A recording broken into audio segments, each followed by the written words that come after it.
नमस्कार, चुनावी दंगल के इस खास कवरेज में आपका स्वागत है। मैं हूं तमन्ना। एग्जिट पोल आ चुके हैं और अब चुनाव नतीजों का इंतजार है, लेकिन इसके पहले ही उत्तर प्रदेश में महागठबंधन की चर्चाएं शुरू हो गई है। पहला संकेत खुद अखिलेश यादव ने दिया जब बीबीसी हिंदी को दिए एक इंटरव्यू में। उन्होंने कहा कि हंग असेंबली अगर हुई तो बीजेपी को रिमोट कंट्रोल से यूपी की कमान नहीं दी जाएगी। फिलहाल ये सब सिर्फ चर्चाएं हैं, लेकिन इसके पहले भी एक ट्रेंड नजर आया है जहां बीजेपी को सत्ता से बाहर रखने के लिए अलग अलग पार्टियां साथ आई है। फिर चाहे वो दिल्ली का 2013 का चुनाव रहा जहां आम आदमी पार्टी ने कांग्रेस की मदद से सरकार बनाई, या फिर बिहार का चुनाव जहां आरजेडी और जेडीयू कांग्रेस के साथ मिलकर बीजेपी को बाहर रखने में कामयाब रहे। तो क्या 2019 के पहले ऐसे कई और गठबंधन नजर आएंगे? अगर एग्जिट पोल सही निकले तो साफ हो जाएगा कि बीजेपी तेजी से देश भर में बढ़त पा रही है। तब क्या गैर बीजेपी पार्टियों के पास एक साथ आने के अलावा कोई विकल्प बचेगा? और ऐसे में इस गैर बीजेपी गठबंधन की शक्ल सूरत कैसे होगी? इनका सबसे बड़ा नेता कौन होगा? इस सब की चर्चा हम करेंगे आगे आज के कार्यक्रम में, लेकिन आपके लिए भी एक सवाल है हमारे पास। हम पूछ रहे हैं कि क्या 2019 में मोदी से मुकाबले के लिए गैर बीजेपी दलों को साथ आना मजबूरी होगी इनकी? आप हमारे ट्विटर हैंडल CNBC_आवाज पर जाकर अपनी राय दे सकते हैं। साथ ही 51818 पर SMS करके भी आप अपना व्यू पॉइंट दे सकते हैं। कार्यक्रम के अंत में हम बताएंगे कि ज्यादातर लोग क्या कह रहे हैं। तो चुनावी दंगल के आज की चर्चा में हमारे साथ जुड़े हैं यूपी के पूर्व मुख्यमंत्री और भारतीय जनता पार्टी के वरिष्ठ नेता जगदंबिका पाल से हम बात करेंगे। समाजवादी पार्टी के प्रवक्ता अनिल यादव हमारे साथ हैं। कांग्रेस के प्रवक्ता चरण सिंह सापरा से बातचीत होगी। नेताओं के बाद हम आपको पैनल में शामिल एक्सपर्ट से मिलवाते हैं। हमारे साथ है CSDS के एसोसिएट प्रोफेसर हिलाल अहमद, वरिष्ठ पत्रकार राजेंद्र तिवारी, TheWire.in के फाउंडिंग एडिटर MK वेणु और वरिष्ठ पत्रकार हर्षवर्धन त्रिपाठी भी हमारे साथ जुड़े हैं। स्वागत है आप सबका। आइए सबसे पहले हम जानते हैं कि हमारे जो एनालिस्ट हैं वो कैसे देखते हैं इस सारी चीजों को जो निकल कर आई है एग्जिट पोल्स के बाद। अब राजेंद्र तिवारी जी, जो एग्जिट पोल्स निकले हैं और यूपी पर अगर हम फोकस रखें, ज्यादातर यानी सब दिखा रहे हैं कि बीजेपी नंबर 1 पार्टी बनेगी। आम राय इन पोल्स के मुताबिक बन रही है कि बीजेपी सबसे आगे है। गठबंधन हो ना हो, लेकिन जल्द से जल्द गैर बीजेपी पार्टियों को अपने सर्वाइवल के लिए एक दूसरे के साथ आने के बारे में सोचना होगा। देखिए, जो एग्जिट पोल से संकेत मिल रहे हैं उसमें अगर बीजेपी बहुमत से पीछे रहती है तो एक तो संभावना ये बनती है कि मायावती को सपोर्ट किया जाए जिससे कि अखिलेश यादव और कांग्रेस सत्ता से बाहर रहे।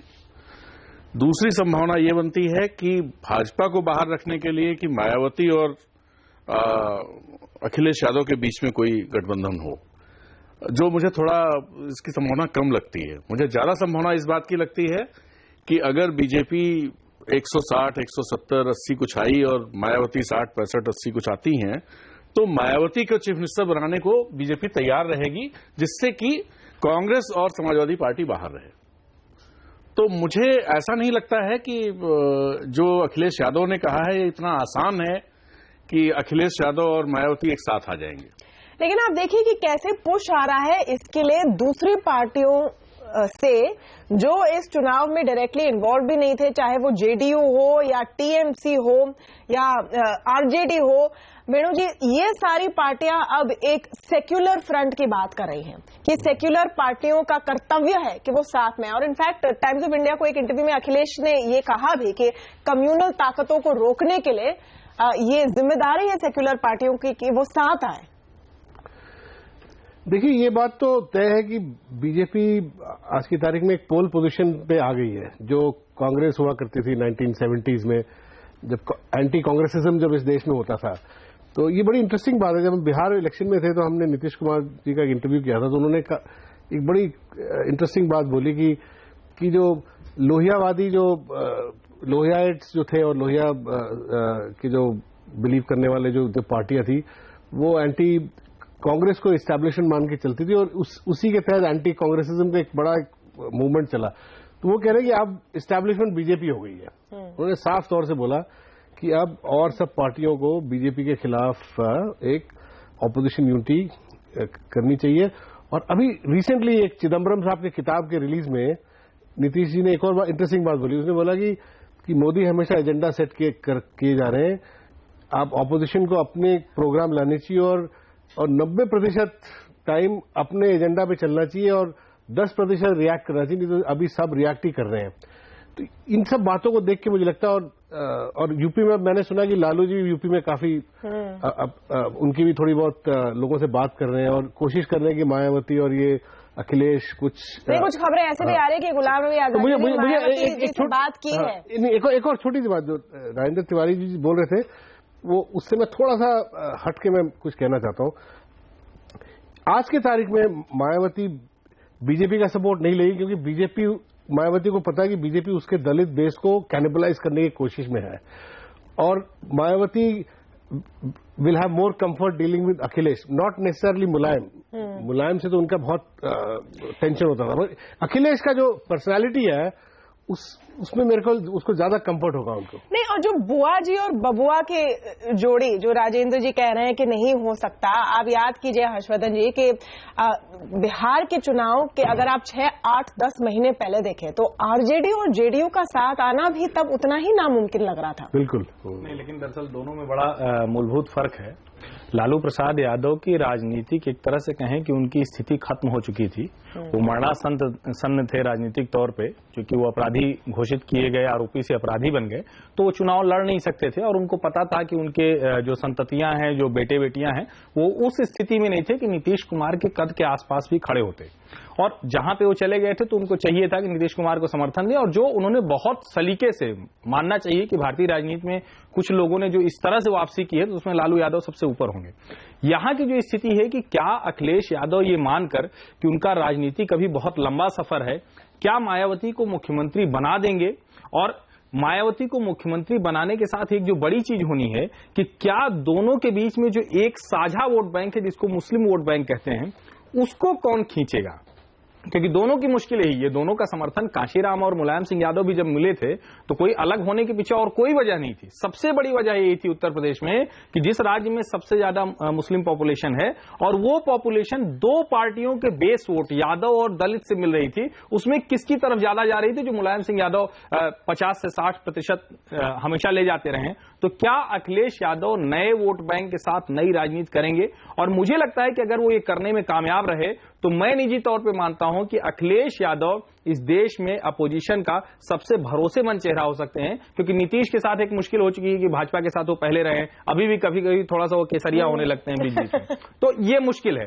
तो मुझे लगता है कि अगर ये होता है तो एक बड़ा समीकरण होगा। और जहां तक रही कि बीजेपी सरकार बनाए मायावती की, तो मायावती वो कतई नहीं चाहेंगी, क्योंकि अगर आपको याद हो कि गुजरात के ऊना से लेकर हैदराबाद विश्वविद्यालय से लेकर और खुद उत्तर प्रदेश के कुछ जो छोटी छोटी घटनाएं हुई हैं, उसमें एक नया बेस क्रिएट हो रहा है, और वो बेस है दलित प्लस मुसलमान का, जो एक नेशनल एक क्रिएशन हो रहा है। उस नेशनल क्रिएशन में मायावती अपनी भूमिका देखती हैं और वो कतई नहीं चाहेंगी कि भारतीय जनता पार्टी के समर्थन से वो मुख्यमंत्री बने और वो भूमिका कमजोर हो।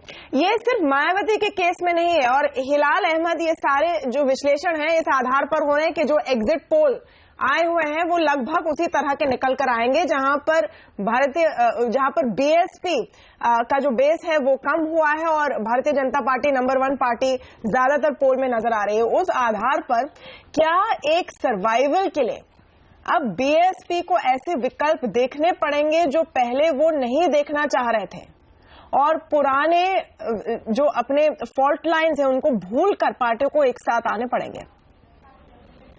नहीं, देखिए, पार्टियों को एक साथ आना मुझे लगता है कि इन रुझानों से बहुत पहले, जैसे वेणु ने कहा भी कि वो बहुत पहले शुरू हो चुका था, और ये बिहार इलेक्शन उसकी शुरुआत मैं कहूंगा मानी जा सकती है। अगर बहुत ध्यान से, बहुत बारीकी से आप देखें तो जो पहले होता था, जो शुरुआत हुई 2014 के बाद, वो थी एंटी मोदी, और वो ग्रेजुअली अब निकलते निकलते एंटी बीजेपी आ गया है। लेकिन इसमें एक परेशानी है, और परेशानी ये है कि सभी पार्टियां जब एक साथ आएंगी तो उनके पास में एक कोई आर्ग्यूमेंट होना चाहिए, कोई एक तर्क होना चाहिए। आप ये कहकर कि सांप्रदायिक ताकतों को यूपी में आने से रोकना है या सांप्रदायिक ताकतों को 2019 तक आने से रोकना है, इसको कहकर आप जो है मतदाता को रुझा नहीं सकते। आपके पास में एक नई राजनीति की भाषा होनी चाहिए। अभी तक जो है ये कंपल्शन लग रहा है, क्योंकि अगर ऐसा सिचुएशन जैसे अभी बात भी आई थी कि 1967 के जमाने में आपका रेफरेंस पॉइंट कांग्रेस होता था, तो एंटी कांग्रेसिज्म की एक पॉलिटिक्स थी, लेकिन उस जमाने में लोहिया जैसे लोग थे जो तर्क पैदा कर सकते थे। आज मुझे लगता है कि वो तार्किकता राजनीति से जा चुकी है। ऐसे में नया नारा क्या होगा अभी तक बिल्कुल साफ नहीं हो पाया है। इसमें एक और फैक्टर जो अभी तक की बातचीत में नहीं आया है वो है पंजाब, और पंजाब में अगर आम आदमी पार्टी अच्छा करती है तो एक और नया समीकरण बन सकता है। लेकिन इस समीकरण में भी जो दूसरी दिक्कत है वो ये है कि मंच साझा करना दूसरी पार्टियों के साथ अरविंद केजरीवाल करते रहे हैं, लेकिन उनके फ्रेम ऑफ रेफरेंस में कितनी जगह है दूसरी पार्टियों को अपने अंदर मिलाने की या बड़ा कोalition बनाने की, ये भी सवालिया निशान है। आप गए, आपने पटना में जाके नीतीश के साथ मंच शेयर किया, उनको आपने बुलाया, ममता भी सक्रिय हो गई, लेकिन जो बड़ा सवाल है वो ये है कि इन सभी के फ्रेम ऑफ रेफरेंस में हम उत्तर प्रदेश से बाहर जाकर देखना पड़ेगा। इन सभी के फ्रेम ऑफ रेफरेंस के अंदर कोalition की कितनी संभावनाएं हैं, एक, और दूसरा राजनीति की नई भाषा जिसको गढ़ने की जरूरत है, क्या ये उसकी तरफ अग्रसर है? मुझे नहीं लगता कि बिल्कुल नहीं है। तीसरी बात जो है कि हम बीजेपी की बात कर रहे हैं तो बीजेपी को इतना अंडर एस्टिमेट करके नहीं देखना चाहिए, क्योंकि इसका एक स्ट्रक्चरल या संरचनात्मक पक्ष भी है, और वो है कि अगर आप पार्लियामेंट का कॉन्फ़िगरेशन देख लें, 56 सीटें राज्यसभा की इस समय में बीजेपी के पास हैं। इन चुनाव में 21 सीटों का सिर्फ यूपी से फैसला होना बाकी है, जो अभी 2019 से पहले होना है। तो ऐसे में निसंदेह उसकी पकड़ जो है राज्यसभा पर बन जाएगी। फिर आगे दूसरा जो महत्वपूर्ण चीज है वो है राष्ट्रपति चुनाव, और 15 राज्यों में एनडीए की सरकार है। अगर इन राज्यों में भी बीजेपी अच्छा प्रदर्शन करती है तो प्रेसिडेंशियल इलेक्शन का नेचर भी बिल्कुल एक तरफा हो जाएगा। ऐसे में आप जिस पुरानी वोकेबुलरी पॉलिटिक्स की लेकर चल रहे हैं उससे आप ना तो चुनाव जीत पाएंगे और ना ही संरचनात्मक तौर पर कुछ कर पाएंगे। तो ऐसे में बहुत ज्यादा जरूरी है कि इनकी कैपेसिटी को देखा जाए। फिर ऐसे सिनेरियो में जैसे हिलाल कह रहे हैं उसमें और भी जरूरी हो जाएगा गैर बीजेपी पार्टियों को कि वो एक दूसरे का सहारा ले ताकि वो आगे बढ़ पाए और किसी तरह से अपनी रेलेवेंस बना पाए। आते हैं अब हमारे जो राजनीतिक मेहमान हैं उनके पास। जगदम्बिका पाल जी, स्वागत है आपका। एग्जिट पोल में आगे दिख रही है बीजेपी, पूर्ण बहुमत होगी या नहीं होगी ये देखना बाकी है, लेकिन जो अब तक चर्चाएं शुरू हो गई हैं, अखिलेश यादव ने संकेत दिए, साफ तौर पर कोई खुलकर नहीं बोल रहा है, लेकिन बीएसपी से हाथ मिलाने से वो पीछे भी नहीं हट रहे हैं, कोई मना नहीं कर रहा है फिलहाल। इसको आप कैसे देखते हैं? देखिए, हम इसको ऐसे देखते हैं कि अखिलेश यादव जी ने जो बयान दिया है उस पर अभी तक कोई मायावती जी की प्रतिक्रिया नहीं आई, और मायावती जी की जो कार्यशैली है वो हमेशा अपने उनके मन में इतना सेंस ऑफ इनसिक्योरिटी है कि वो जब कभी भी अगर विपक्ष में होती हैं तो अपने विधायकों को इस बात की अनुमति नहीं देती है कि अपने क्षेत्र के कार्य के लिए भी वो मुख्यमंत्री तक जाने को उनको अनुमति दे। मतलब विधायक है, उनकी जवाबदेही है क्षेत्र के प्रति वो बसपा के, लेकिन वो मंत्री और मुख्यमंत्री नहीं मिलते, क्योंकि मायावती को ये डर लगता है कि अगर हमारे विधायक मंत्री और मुख्यमंत्री से दूसरी पार्टी के मिले तो कहीं हमसे टूट करके अलग न हो जाए। तो जो वो उनके मन में एक हमेशा सुरक्षा की भावना रहती है, शायद वो भावना भी उनके एक बुनियादी तौर से है। तो इस बात को पे कि अखिलेश यादव जी ने एक बयान दिया, उससे तो केवल एक निहितार्थ ये निकाला जा सकता है कि मान लिया कल काउंटिंग होनी है और अखिलेश का बयान 24 घंटा पहले आना, वो कहीं न कहीं उनको लगता है कि चुनाव में हमारी परफॉर्मेंस या जो हमारी सफलता है उस पर कहीं न कहीं उनके मन में एक कॉन्फिडेंस उनका सेक हुआ है। ये बयान इस बात का नहीं कि कोई महागठबंधन बनाने की तैयारी हो गई। अभी जब चुनाव का परिणाम नहीं आया तो आप एग्जिट पोल पे कोई इस तरह की बात कह करके आप भाजपा को रोकने की बात नहीं कर सकते हैं। ये तो परिणाम आने के बाद इस तरीके की बात होनी चाहिए थी। तो मुझे लगता है कि ये कहीं न कहीं उन्होंने चुनाव के परिणाम आने के पहले अपनी पराजय को स्वीकार कर लिया, और उस पर यह लगा उनको कि कहीं अगर कोई संख्या ऐसी होती है तो उन्होंने एक बात कहा कि हम भारतीय जनता पार्टी को रोकने के लिए हम बसपा से भी सहयोग कर सकते हैं या बसपा का सहयोग ले सकते हैं। नहीं, उन्होंने बसपा का नाम नहीं लिया, टू बी फेयर उन्होंने बसपा का नाम नहीं लिया। और एक सवाल के जवाब में उनसे स्पेसिफिक सवाल पूछा गया था कि क्या बसपा से साथ आने में के बारे में सोचेंगे, तब उन्होंने कहा कि इसकी कोई जरूरत नहीं पड़ेगी, लेकिन हम राष्ट्रपति शासन के जरिए बीजेपी के हाथ में रिमोट कंट्रोल नहीं देंगे। लेकिन फिर भी अनिल यादव जी, उसके बाद जो चीजें आई हैं जी, नरेश अग्रवाल भी कह रहे हैं कि मैं आगे पोल खोलूंगा कि किसने परिवार में ये सारा काम किया, जिसकी वजह से किसने साजिश रची। नर्वसनेस तो दिख रही है। देखिए नहीं, देखिए जो नरेश अग्रवाल साहब का बयान है, आप उसके मायने देखिए। उन्होंने कहा है कि चुनाव के बाद मैं बताऊंगा कि किसने पार्टी में भीतरघात किया। देखिए होता क्या है, इतना बड़ा चुनाव है उत्तर प्रदेश का, 403 सीटों पे चुनाव है। तो जब हम शुरू में मान के चल रहे थे कि हमें और गठबंधन को 300 सीटें मिलेंगी, ठीक है। अगर मान लीजिए हमारा जो आकलन है, जो हम आज मान के चलते हैं, उससे अगर हमें सीटें कुछ भी कम मिलती है, चाहे 5 सीटें भी कम मिले, तो इसका मतलब यह है कि कहीं ना कहीं कैलकुलेशन में दिक्कत हुई है, कहीं ना कहीं किसी आदमी ने हमारे साथ भीतरघात किया है। तो हर पार्टी, कोई समाजवादी पार्टी, हर पार्टी आकलन करती है, चाहे जीते या हारे। 300 सीट के नहीं, आप बोलिए, लेकिन 300 सीट के 295 आए तो ये भीतरघात हुआ है।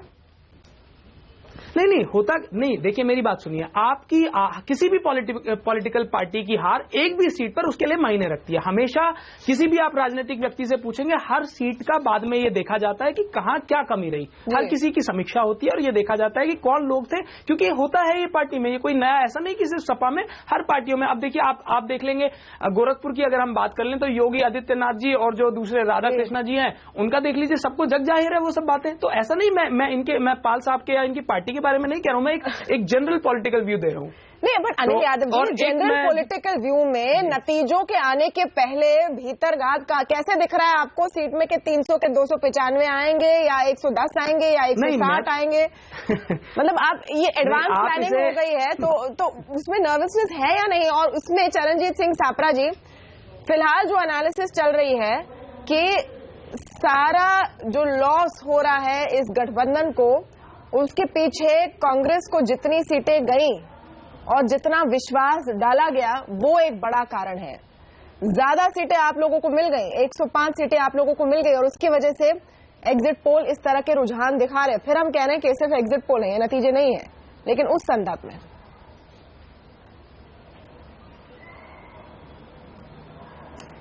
नहीं, मुझे नहीं लगता, क्योंकि दोनों पक्षों के नेता, समाजवादी पार्टी और कांग्रेस पार्टी के नेता जिन्होंने ये सारा निर्णय किया है, आदरणीय अखिलेश जी और आदरणीय राहुल जी, ये सारी सीटों को खुद जानते हैं कि कौन सी सीट पर कौन सा प्रत्याशी जीत सकता है। तो मुझे लगता है ये एक भारतीय जनता पार्टी का एक वो षड्यंत्र रहता है इस तरह की बातों को फैलाने का, जिसके तहत मीडिया भी उस तरह से बात करता है। ऐसा कुछ नहीं है। लेकिन जहां तक आप उत्तर प्रदेश का एक चुनाव का पैटर्न देखेंगे, पहले 2 जो फेज थे उसमें डेवलपमेंट की बात हुई, उसमें ध्रुवीकरण या पोलराइजेशन की कोई बात नहीं हुई। तीसरे फेज से पोलराइजेशन शुरू हुआ और फिर कब्रिस्तान और श्मशान और दिवाली और रमजान, ये तमाम सारी बातें आने लगी। कहीं न कहीं भारतीय जनता पार्टी और नरेंद्र मोदी जी को ये लगने लगा कि ये दोनों नौजवान नेता जो हैं, ये यूपी का एजेंडा सेट कर चुके हैं। यूपी के वोटर जो हैं, ये नौजवान नेतृत्व की तरफ देख रहे हैं और इनको तमाम समर्थन मिल रहा है। तब वो ध्रुवीकरण की तरफ आए, राम मंदिर की तरफ आए और तमाम सारी बातें चलने लगी है। फिर प्रधानमंत्री वाराणसी में, देश के प्रधानमंत्री एक कॉन्स्टिट्यूएंसी में जाके 3 दिन बैठते हैं, गली गली घूमते हैं, यानी कि एक मुख्यमंत्री को हराने के लिए प्रधानमंत्री 3 दिन एक ही कॉन्स्टिट्यूएंसी में बैठते हैं। तो काम कर दिया ना, ये तमाम सारी बातें जो है, एक कॉन्स्टिट्यूएंसी में नहीं बैठे साहब। तो मतलब आप कमजोर महसूस कर रही थी। हाँ, तो कमजोर महसूस कर रही थी, उन्होंने उसका उपाय ढूंढा, उस पर काम किया और शायद ये काम कर गया। आपकी बातों से ये लग रहा है कि आप मान रहे हैं कि उनकी जो कोशिशें थी, फिर चाहे ध्रुवीकरण की कोशिश आपके मुताबिक या फिर नहीं, काम नहीं कर गया। मैं उसी पे तो आ रहा हूं। आपने मुझे बीच में टोक दिया, मैं उसी पे आ रहा था कि फिर भी वो जो उनकी यंत्रणा है वो काम नहीं करी है। आने वाले कल जो है आपको नतीजे दिखेंगे कि वाराणसी में क्या होगा, समाजवादी पार्टी और कांग्रेस के कौन से उम्मीदवार जीतेंगे, ये कल आपके सामने आ जाएगा। आप कह रहे हैं कि षड्यंत्र है बीजेपी की कि आज हम गठबंधन की बात कर रहे हैं, लेकिन अखिलेश यादव जी तो खुद बोल रहे हैं, और आप चाहे तो हम आपको फिर से सुना सकते कि उन्होंने क्या बोला। गठबंधन की बात नहीं मैंने कही, गठबंधन की बात का षड्यंत्र नहीं कहा मैंने षड्यंत्र वो बात का कहा जो आपने बताया कि कांग्रेस को ज्यादा सीटें मिल गई इसलिए कहीं न कहीं समाजवादी पार्टी के गठबंधन को कम सीटें आ रही, वो षड्यंत्र बताया। जगदम्बिका पाल जी, आपकी बात पर किसी तरह से चुनाव के बाद में जवाब देना चाह रहे हैं जो परमुटेशन कॉम्बिनेशन होता है, ये परमुटेशन कॉम्बिनेशन तो हमेशा होता है। चुनाव के बाद में आप देखिए जम्मू कश्मीर में भारतीय जनता पार्टी ने क्या किया, जिस पार्टी के साथ उनको जवाब देने दीजिए, पीडीपी के साथ छापरा जी उनको जवाब देने दीजिए, जाकर के इन्होंने अलायंस किया। महाराष्ट्र के अंदर बिल्कुल अनकंफर्टेबल अलायंस महाराष्ट्र के अंदर। एक मिनट, जगदम्बिका पाल जी को जवाब देने दीजिए। वैसे ये षड्यंत्र है या नहीं पता नहीं, लेकिन 28 सीट जीतने वाली पार्टी 2012 में उसको 105 दिया जाए तो कोई भी पूछेगा कि क्यों, और यही सवाल बार बार पूछा गया है कि क्यों। जी जगदम्बिका पाल जी। नहीं, इसमें भाजपा का कोई षड्यंत्र नहीं है, भाजपा को कोई पार्टियों का आपस का निर्णय है ना। सपा अब बोल चुके हैं, अब सुन लीजिए, अब सापरा जी सुन लीजिए, सपा और कांग्रेस के गठबंधन से भाजपा का कोई लेना देना नहीं। जो चुनाव में 105 सीटें दी गई, आज खुद सपा के रविदास मेहरोत्रा का बयान शायद सापरा जी को नहीं मालूम है कि एक उत्तर प्रदेश सरकार के मंत्री हैं, सिटिंग विधायक है लखनऊ से, उन्होंने रविदास मेहरोत्रा ने कहा कि कांग्रेस से गठबंधन होने में सपा को नुकसान हुआ है, कांग्रेस को फायदा हो सकता है, सपा और सीटें जीतती अगर गठबंधन आप कह रहे थे कि बीजेपी का कोई लेना देना नहीं है, फिर आप इतने परेशान क्यों हो रहे हैं? किसी ने कोई बयान दिया हो देने दीजिए, आपको क्या फर्क पड़ता है? जगदम्बिका पाल जी, यही बात पंजाब में भी भारतीय जनता पार्टी के नेता करके बोलेंगे जगदम्बिका पाल जी, यही बात पंजाब में भारतीय जनता पार्टी बोलने दीजिए, उनको बोलने दीजिए, फिर एक एक करके बोलेंगे। सापरा जी, अनिल जी, अगर तमन्ना ने मुझसे इस पर प्रतिक्रिया मांगी, सापरा साहब ने कहा कि भारतीय जनता पार्टी का षड्यंत्र है, तो हमने कहा कि भारतीय जनता पार्टी का समाजवादी पार्टी और कांग्रेस का गठबंधन हो, चुनाव परिणाम के बाद फिर ये दोनों के गठबंधन की बैतरणी मान लिया डूब जाए तो हमें आपसे नहीं, ये बयान से मुझे पाल साहब, मुझे देखिए आप इतने अनिल यादव जी ट्रैक पर आते हैं, ये सारे सवाल चरणजीत सिंह छापरा, एक मिनट छापरा जी, अनिल यादव जी ट्रैक पर आते हैं। तमन्ना जी 10 सेकंड, मुझे आपने बोलने का मौका ही नहीं दिया है। अब मैं सवाल आपकी जब आप कहती है मैं चुप हो जाता हूँ। अच्छा, सवाल जब मैं पूछूंगी तब आप मुझे 10 सेकंड दीजिए, मुझे बस 10 सेकंड दीजिए आप। अच्छा, सवाल के साथ 10 सेकंड में बस पाल साहब का जवाब देना, सवाल सुनना चाहते हैं? एक मिनट रुकिए, इंपॉर्टेंट सवाल। मैं 10 सेकंड में पाल साहब का जवाब देना चाहता हूँ। आप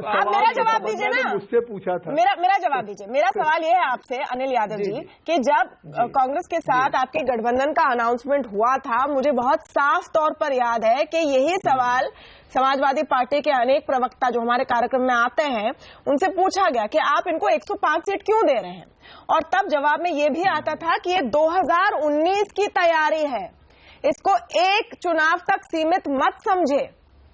ये बार बार बात कही जाती थी।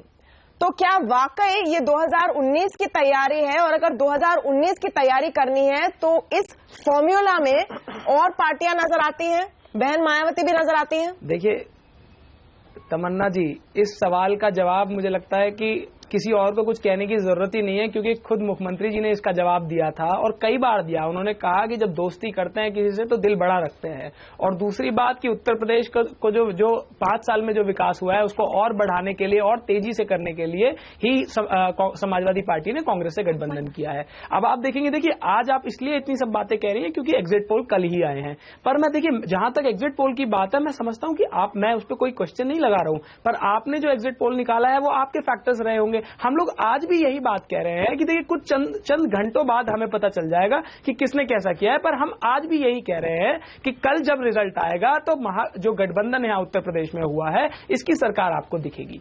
ओके, ये जो गठबंधन है ये इसीलिए आज हम इसीलिए जी हाँ जी, मेहरोत्रा जी के कमेंट पर आप सफाई देना चाहते तो दीजिए जी। नहीं, देखिए हमारी पार्टी लोकतांत्रिक पार्टी है, इस व्यवस्था में विश्वास रखती है। किसी का अगर किसी पार्टी के विधायक का कोई है, उनका खुद का कोई व्यू है तो ठीक है, उन्होंने कहा, पर देखिए इसको पार्टी से रिलेट करना इसलिए ठीक नहीं है क्योंकि ना तो वो आधिकारिक प्रवक्ता है, ना ही प्रदेश अध्यक्ष है, ना ही राष्ट्रीय अध्यक्ष है। अब पाल साहब इतनी बात में रविदास जी के जिक्र कर रहे थे, मैं इनसे पूछ लेता हूं, बताइए शत्रुघ्न सिन्हा जी ने तो प्रधानमंत्री के रोड शो पे ही क्वेश्चन मार्क खड़ा कर दिया था, और इनकी कैबिनेट में मंत्री हैं उपेंद्र जी, उन्होंने खुद कहा कि ये इनका डेस्परेशन दिखाता है। तो ये सब चीजें, ये दोहरी जो राजनीति है वो मुझे नहीं समझ आती। अगर पाल साहब ऐसी रविदास जी के लिए कहते हैं तो टिप्पणी करें। ये बयान शत्रुघ्न सिन्हा का या कुशवाहा जी का बयान, वो बयान से आप रविदास की तुलना नहीं कर सकते। रविदास ने एक सवाल उठाया गठबंधन से, उन्होंने कांग्रेस समाजवादी पार्टी के गठबंधन से 105 नेतृत्व पे सवाल किया। अगर मोदी जी रोड शो करते हैं तो उनके मंत्री उस पर सवाल खड़े कर रहे हैं, आप इस बात को क्या कहेंगे? अच्छा एक मिनट, ये एक बात बढ़िया होने लगी है। वैसे जब शत्रुघ्न सिन्हा के बयान पर भी बीजेपी से पूछा गया था, तब उन्होंने भी कहा था कि लोकतंत्र है हमारी पार्टी में, कोई कह सकता है जो भी उसे चाहिए, तो एक टेम्पलेटेड वो आंसर्स आने लगे। ये रविदास जी का जिक्र क्यों कर रहे हैं यहाँ पर? नहीं, सबका जिक्र करेंगे। अनिल यादव जी आप इतने परेशान क्यों हो रहे हैं? सिर्फ चर्चा ही कर रहे हैं। आप सबका जिक्र करेंगे, आप भी उन पर टिप्पणी कीजिए, नो प्रॉब्लम। अब तमन्ना जी मैं एक बात कहना चाहूंगा, अब हमें वैसे भी नहीं झगड़ना चाहिए, इतने सब सीनियर लोग हैं और कुछ घंटों बाद रिजल्ट आ जाएगा। अब तो हमें बिल्कुल कामली इसीलिए आज हमारा फोकस क्या है, हम अभी इसमें नहीं पढ़ रहे हैं कि एग्जिट पोल सही है नहीं सही, कुछ घंटों में पता चल जाएगा। लेकिन जो ट्रेंड पहले से नजर आ रहा है, और कांग्रेस पार्टी पर फोकस करते हैं वेणु जी, यहां तक उनकी अब एक स्थिति बन गई है कि वो एड ऑन बन जाए, फिर बिहार हो कि बीएमसी चुनाव में भी ये चर्चा होने लगी कि शिवसेना के साथ आ जाएंगे ताकि बीजेपी को बाहर रखें। मतलब कांग्रेस का वन मिशन रह गया है कि हर जगह बीजेपी को बाहर रखें और वो जो फॉर्मेशन बन रहा है किसी न किसी तरह वो उस फॉर्मेशन में शामिल हो जाए। बिल्कुल नहीं, ये तो कांग्रेस में मैंने देखा है मानसिकता ये पिछले 3 साल में ये इतनी ज्यादा बदली है। जब मुझे याद है राहुल गांधी कांग्रेस के ऑर्गेनाइजेशन को रिवाइव करने का अभियान उन्होंने चलाया था कुछ साल पहले, इंटरनल इलेक्शन कराया, तब कांग्रेस ये बोलती थी कि अब यूपी में सारी सीटें लड़ेंगे, बिहार में रिवाइव करेंगे, यूपी में रिवाइव करेंगे, मगर ये होते हुए दिख नहीं रहा। इस वक्त अगर उस स्टैंड पॉइंट से देखें तो कांग्रेस बहुत ही वीक सिचुएशन में है। और मेरे ख्याल ये जो चल रहा है, ये जो राहुल गांधी ने जिस तरह इनके साथ अखिलेश यादव के साथ गठबंधन किया, और ये बात सही है, हमें भी अखिलेश यादव, मैं उनसे लखनऊ मिला तो उन्होंने कहा था कि हम जब दोस्ती करते हैं तो अब दिल बड़ा रखते हैं।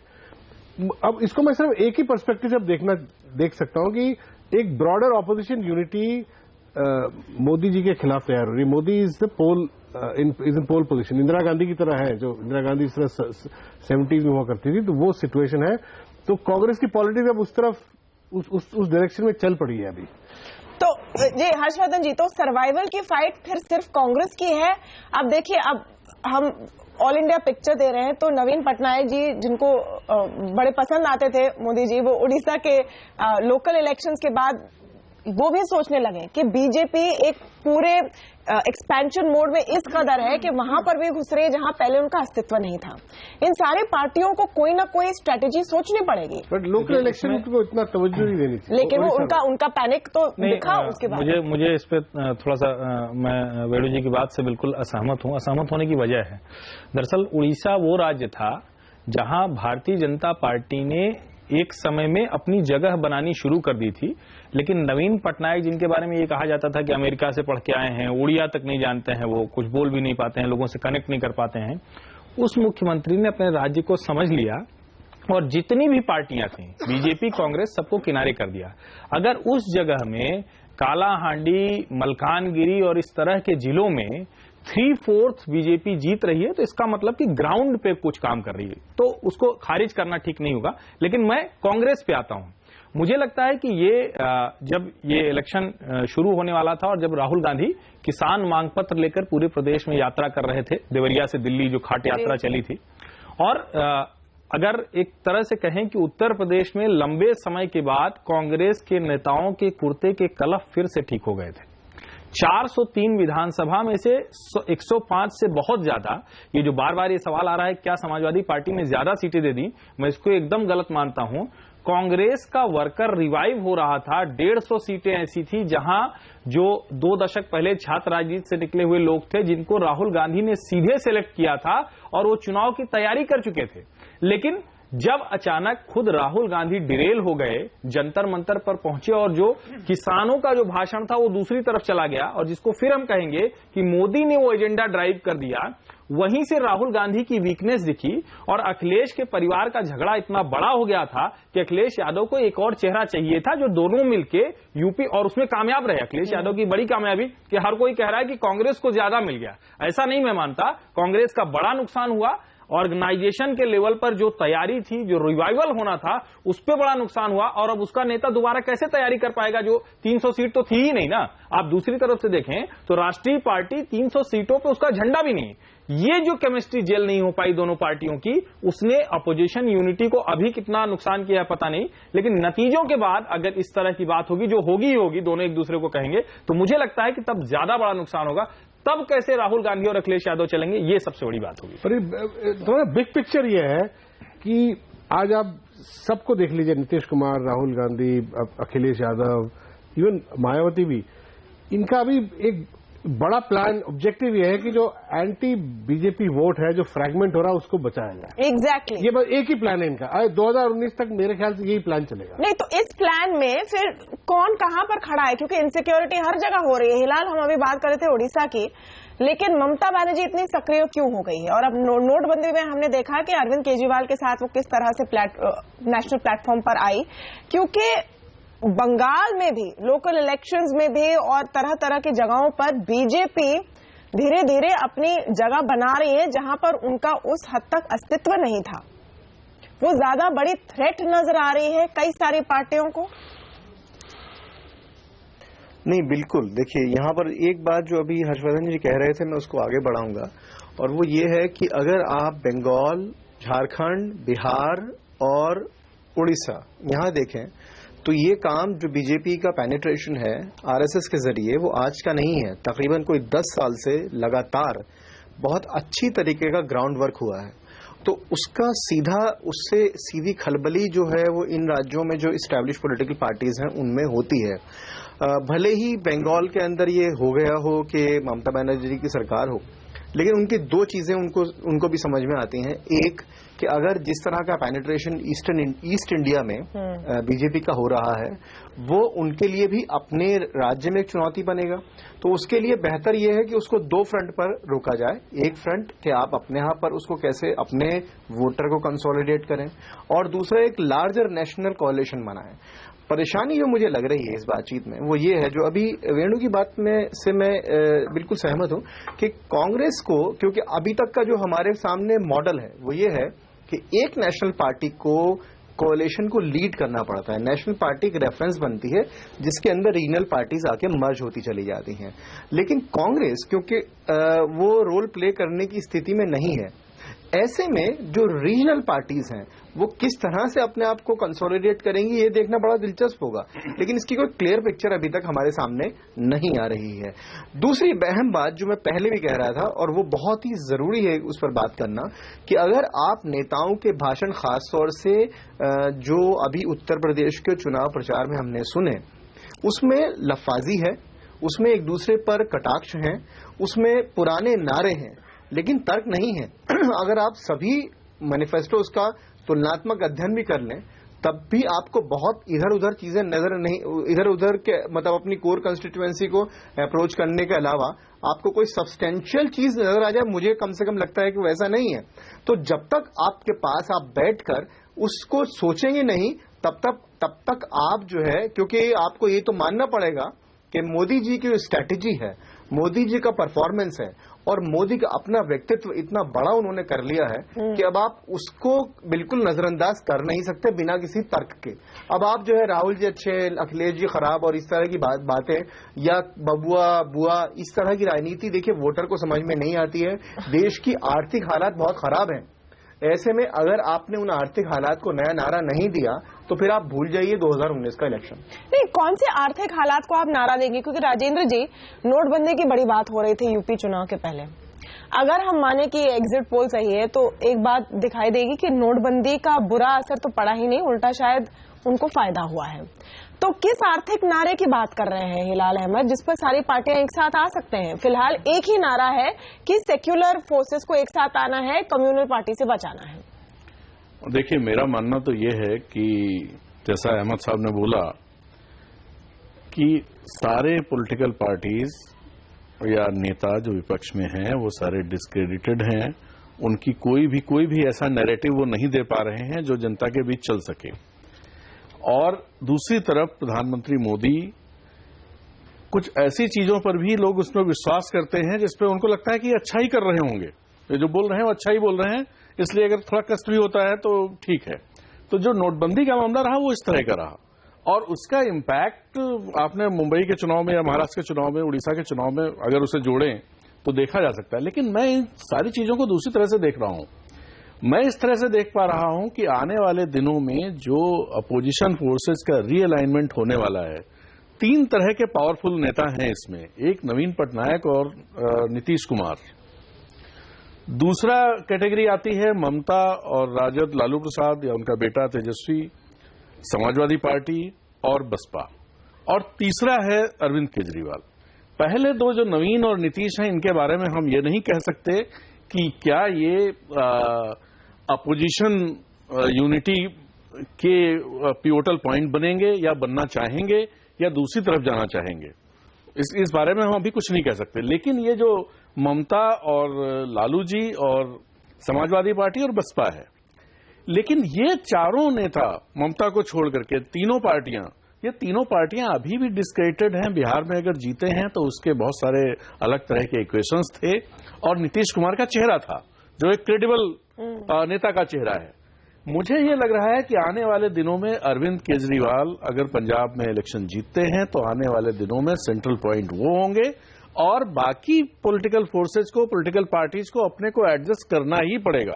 लेकिन अरविंद केजरीवाल की जो दिक्कत है इस वक्त कि एक तरह से कांग्रेस और अरविंद केजरीवाल के बीच में एक एलर्जिक रिएक्शन हो जाता है। कांग्रेस देखिए कांग्रेस क्या है, मैं आपको बताऊं। तो क्या Kejriwal plus others minus Congress क्या है? कांग्रेस अब वो फोर्स नहीं रह गई कि जिसको लेना बहुत जरूरी हो और जो लीड करेगी। मुझे नहीं लगता कि कांग्रेस अब कोई, फिलहाल जो सीन दिख रहा है उसमें अपोजिशन को लीड करने की स्थिति में है।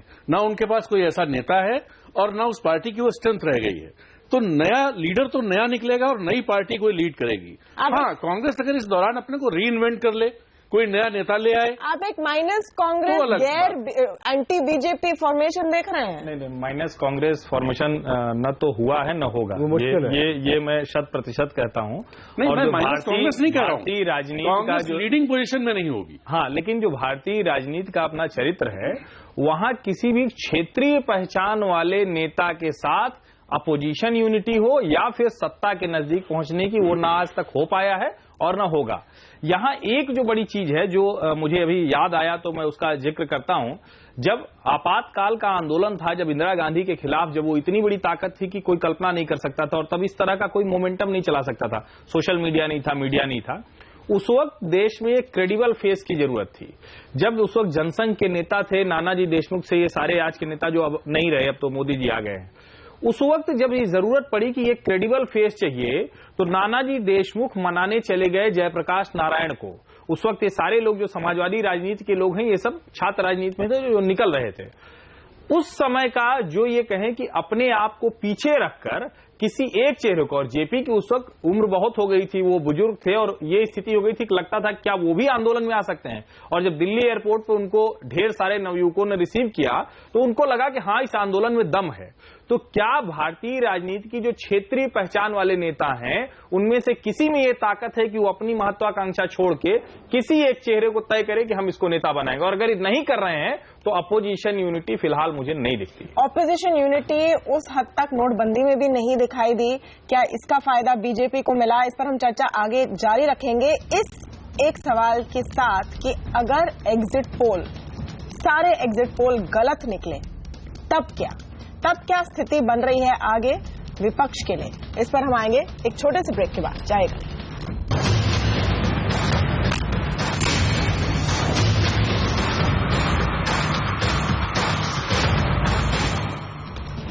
5 राज्यों के नतीजे आने में कुछ ही घंटे बचे हैं। एग्जिट पोल आ चुके हैं और ज्यादातर एग्जिट पोल में नजर आ रहा है कि जो 5 राज्यों के चुनाव है उनमें से 4 में बीजेपी आगे है, एक पंजाब में वो पीछे है। पंजाब में कांग्रेस और आम आदमी पार्टी के बीच में कांटे की टक्कर है। लेकिन आज हमारा फोकस थोड़ा आगे बढ़ रहा है उससे। क्या इन नतीजों के बाद ऑपोजिशन की शक्ल बदलेगी? क्या अलग अलग पार्टियों को एक साथ आना ही पड़ेगा मोदी की ताकत को टेक ऑन करने के लिए? क्या मोदी वर्सेस ऑल की स्थिति अभी बनी हुई और ये और तेज होगी? इस पर हम चर्चा कर रहे हैं। आइए हमारे नेताओं से पूछते हैं कि उनका क्या रिएक्शन है। आपने एनालिसिस सुनी हमारी, और चरण सिंह सापरा जी, आपसे मेरा पहला सवाल है कि आपसे कुछ ही देर पहले बात हो रही थी कि अगर पंजाब में आप और आम आदमी पार्टी के बीच में टक्कर है, आम आदमी पार्टी अगर थोड़ा आगे निकल गई और अगर एसपी कांग्रेस को भी सरकार बनाने का मौका मिला, तब क्या ये फाइट और भी तेज हो जाएगी कि कौन है विपक्ष का सबसे बड़ा नेता?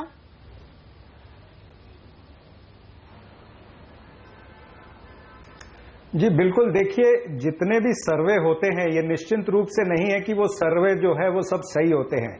आपने बिहार चुनाव के समय सर्वे देखे, आपने तमिलनाडु के जब चुनाव हुए तब सभी ने कहा कि डीएमके और कांग्रेस की सत्ता बनेगी, लेकिन वैसा नहीं हुआ, जयललिता की सत्ता बनी थी।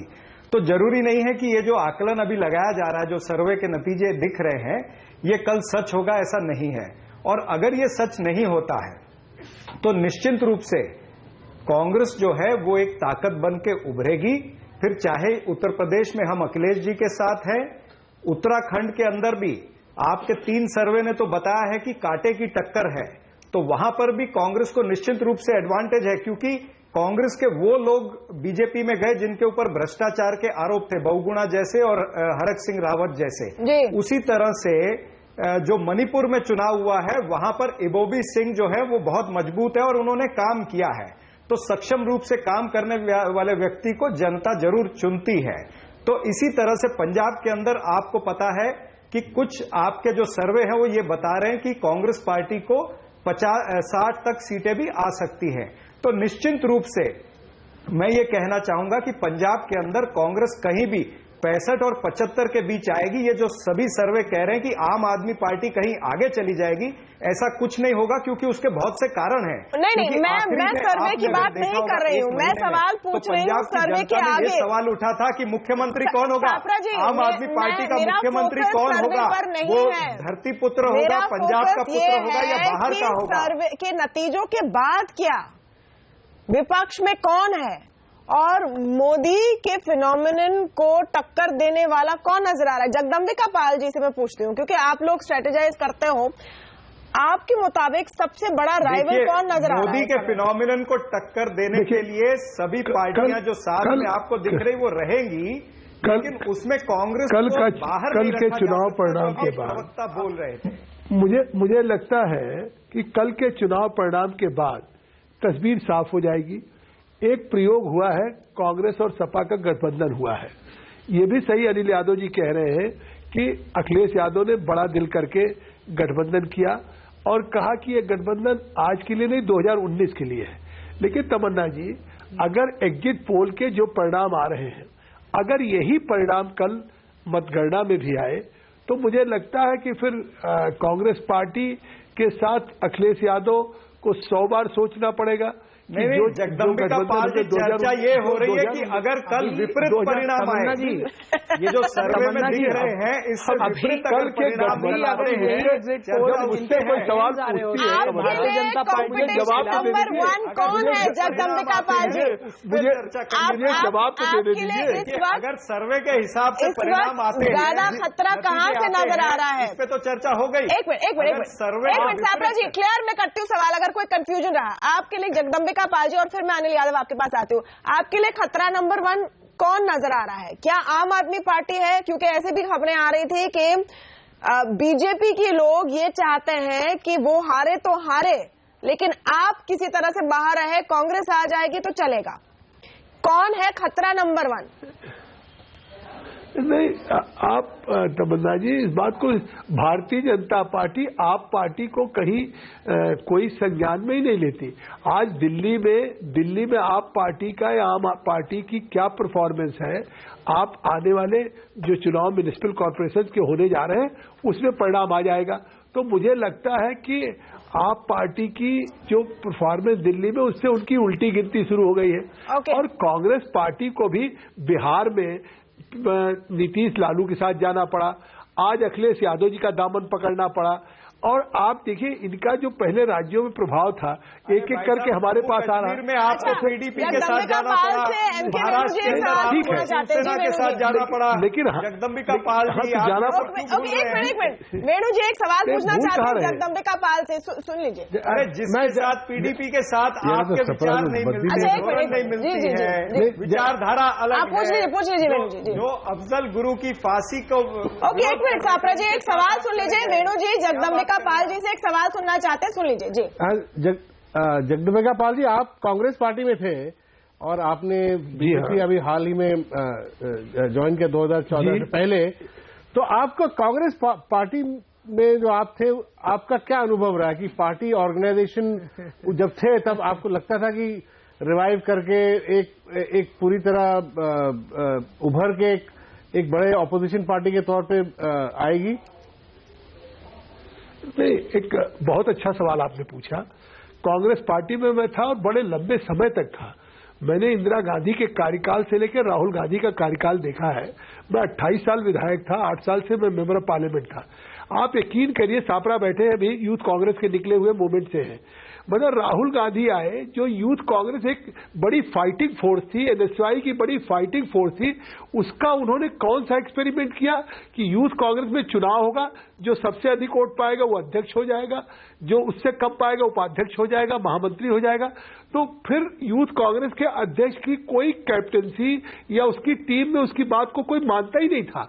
और यूथ कांग्रेस जो एनएसयूआई जिसका एक बड़ा रोल हुआ करता था, पता नहीं सापरा जी सहमत होंगे कि नहीं होंगे, आज उसका कोई रोल रह ही नहीं गया। तो आज कांग्रेस को खत्म करने के लिए किसी की जरूरत नहीं है। आज तो कांग्रेस को राहुल जी ही जिस तरीके से, आप कांग्रेस पार्टी छोड़ के बीजेपी में गए हैं, ये तो अपॉर्चुनिस्ट लोग ऐसे करते हैं। जिस पार्टी ने आपको नहीं बहुत सारे लोग छोड़कर बहुत सारी पार्टियों में जाते हैं। मैं आती हूँ आपके पास, लेकिन अनिल यादव जी सारे डिस्कशन में आज उसी पार्टी के बारे में आप इस तरह से बोल रहे हैं। इस सारे डिस्कशन में आज देखिए हम बिग पिक्चर की बात कर रहे हैं। सुन लीजिए, हमारी सरकार देश के सबसे बड़े राज्य में सबसे ज्यादा सीटों वाले। अनिल यादव जी, आप सवाल के पहले ही शुरू हो जाए। बिहार में सुन लीजिए, बिहार में लालू, अच्छा एक minute Jagdambika Pal ji, with all due respect, एक मिनट रुक जाइए। सापरा जी आप भी रुक जाइए, थोड़ा ऑडियो हम कंट्रोल करेंगे। अनिल यादव से मेरा सवाल है। अनिल यादव जी, एक बात तो साफ है, चाहे जो भी हो कल के नतीजों में अखिलेश यादव इस पूरे फाइट में अपनी छवि बनाने में कामयाब रहे एक मजबूत नेता के तौर पर। ये तो मानना पड़ेगा, किसी को भी मानना पड़ेगा। जो वो मुख्यमंत्री बने हुए 4 साल में नहीं कर पाए या 4.5 साल में नहीं कर पाए, वो आखिर के 6 महीने में परिवार के झगड़े के कारण बताए या जो भी कहें, वो अपने आप को एक मजबूत नेता के तौर पर पेश करने में कामयाब रहे हैं। आगे बढ़ते हुए देखिए कौन लाइक माइंडेड एलाइज नजर आ रहे हैं अखिलेश के लिए, अगर ये सपा कांग्रेस एक्सपेरिमेंट फेल होता है तब? देखिए ये लाइक माइंडेड नहीं है, ये अपॉर्चुनिज्म है। अब अगर लालू यादव के साथ अभी आप बता रहे थे 28 साल विधायक रहे, 8 साल मेरी बात बढ़िया बहस चल रही है। अब मैं आपके बीच में भी नहीं बोल रहा था, बताइए आप मुझे बोलने भी नहीं देंगे। जी नहीं अनिल यादव आप अपॉर्चुनिज्म नहीं। अरे साहब, ये फ्रीडम ऑफ स्पीच आप हर जगह ले लेंगे क्या, ये बताइए मुझे। अच्छा आप बोलिए अनिल यादव जी। देखिए मुख्यमंत्री अखिलेश यादव जी की जहां तक बात की जाए, ये बात सच है कि उनके जैसी छवि का नेता किसी और पार्टी के पास उत्तर प्रदेश में नहीं था। यही रीजन रहा कि हम लोग आज जो ये कहते हैं कि हम सबसे ज्यादा सीटें जीतेंगे, तो उनकी छवि के ऊपर कहते हैं। दूसरा, उन्होंने विकास कार्य इतना किया पिछले 4.5 पौने 5 साल का जो ये कार्यकाल रहा है, उसमें मैं समझता हूं कि किसी वर्ग के लिए ऐसा नहीं छोड़ा कि जिसके लिए काम ना किया हो, चाहे छात्र हो, नौजवान हो, किसान हो, आप किसी की भी बात कर लीजिए। जहां तक बात है कि आप किससे अलाय करेंगे या किसके साथ जाएंगे, उसमें मैं साफ साफ आपको बता रहा हूं। देखिए मैंने पहले भी ये कहा कि ये एग्जिट पोल्स का आप इसे इसे कुछ भी कह सकते हैं, इसे बड़ी विचित्र बात कहेंगे कि अभी यही एग्जिट पोल्स अगर बीजेपी को पीछे दिखा रहे होते तो पाल साहब हमसे सभी से लड़ रहे होते कि नहीं ये एग्जिट पोल गलत है, जवाब ऐसा नहीं होगा।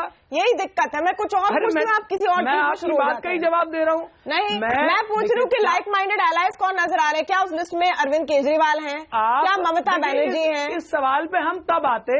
अच्छा सुन तो लीजिए तमन्ना जी, इस सवाल ऐसा है कि आप जो जवाब आपको अगर मुझे तैयार करके आए वही बोलेंगे, चाहे जो भी सवाल हो। 1% भी ये संशय होता कि हम जीत रहे हैं।